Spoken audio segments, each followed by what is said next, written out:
Bob is a steady Eddie. He has a great sense of humor. He is thoughtful. He always listens to people. When we got together a year and a half ago, when he was elevated to cardinal, we told stories of our time together and laughed because there were just so many characters that we lived with and incidents that happened. And he's a very sociable, good person.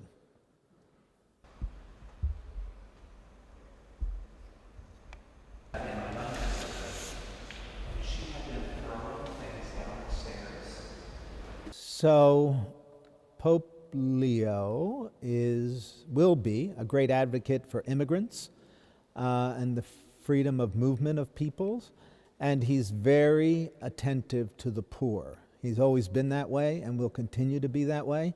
And I think when economic systems or legal countries pass legislation that compromises the rights of human beings, Leo will speak up. He will say the truth, and he will speak or proclaim the gospel as it should be. That's what, when the Augustinians came to the United States, we came to help the Irish immigrants in 1796. We arrived here, and they were the lowest of the low in the American colonies, and the Augustinians came to help them out. Actually, Bob was elected on the day of the anniversary that our church, St. Augustine Church, was burned down in 1844. And it was because the Know Nothing Party hated the Irish, they hated the immigrants.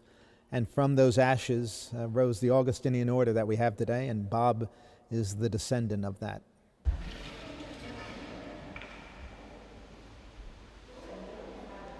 Oh, he's a big Chicago White Sox fan. He loves the south side of Chicago. I'm sure he puts mustard on his hot dog because that's what you do on the south side of Chicago, plus put a couple other things on it. He loves Chicago and loves the culture of Chicago, and he will be one of the great citizens of that city and do it a lot of justice, especially on the south side.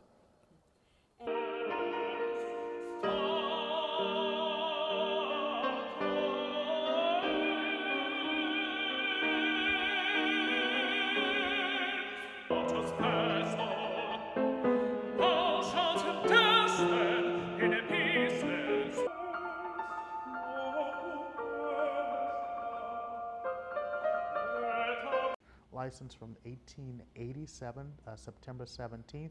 Their roots go back in Louisiana through the length of the 19th century and maybe even into the colonial period here in New Orleans.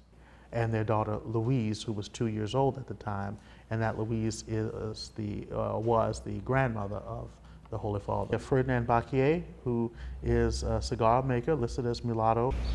It reads Joseph Norval Martinez and Louise Baquier.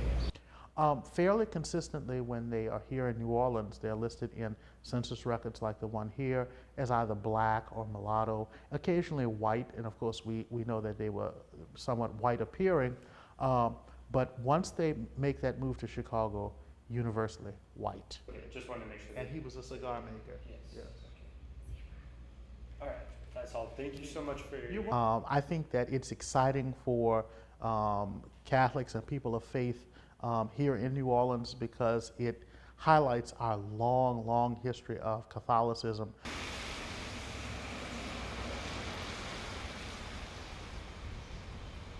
And for the Black Catholic community, I think that it shows just the depths of our heritage of faith that goes all the way back to the 16th century, even here in North America, both in freedom and enslavement.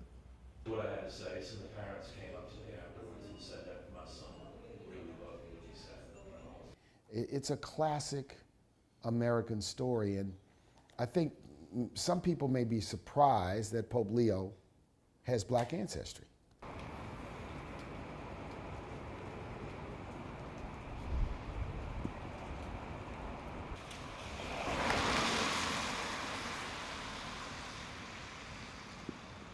The idea that in America, people felt they had to escape their authenticity to be able to survive.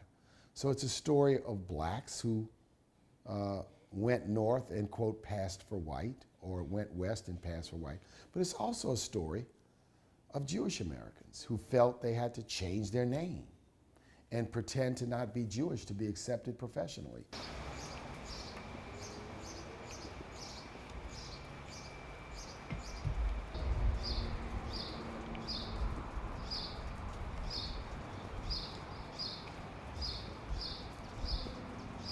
And I think that the Pope's ministry, his papacy, will be how he is ultimately judged.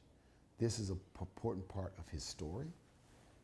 And I hope that people don't look at this and think any way negatively about Pope Leo.